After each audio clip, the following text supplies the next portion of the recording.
শেখ হাসিনা পালায় না, শেখ হাসিনা পালায় না। দৌড়িয়ে দৌড়িয়ে নাকি শেখ হাসিনাকে তারা ধরতে চায়। কি করলেন, এটা কি করলেন? স্বৈরাচারকে দৌড়াচ্ছে। 5 তারিখে এমনভাবে পালাইছে, বর্ডারের ওই পাশে চলে গেছে, তাই আর এখন বর্ডার ক্রস করা তো অবৈধ হয়ে যাবে, এজন্য কন্ট্রোল করতে পারতেছি না, তারপর চেষ্টা করতেছি।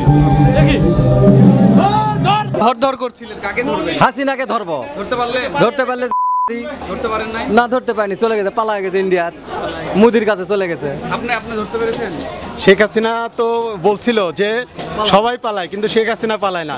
কিন্তু আমরা গত বছর 5ই আগস্ট এই দিনে দেখছি শেখ হাসিনাই সবার আগে দেশ থেকে পালিয়ে যায়। হ্যাঁ ভাই, এটা কি হচ্ছে, কি হচ্ছে? এটা করলে শেখ হাসিনা ধরতে পারবো, ধরে মঞ্চে নিয়ে আসে তাদের শাস্তি দেওয়া হবে। বান্ডেল থাকলে প্রতি সেনমানিতে টাকা বাঁচবে।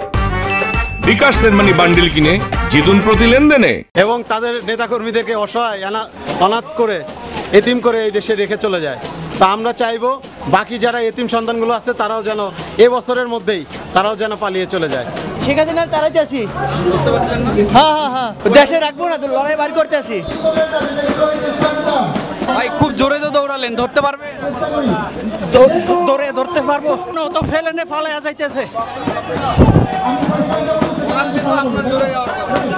আমার তো দৌড়াইতেছি, কিন্তু ওরা তো লাগু পাইতেছি না, ও গাড়িতে চলে যাইতেছে, ব্রিকেট টিরকেট সব নিয়ে গাড়িতে উঠছে।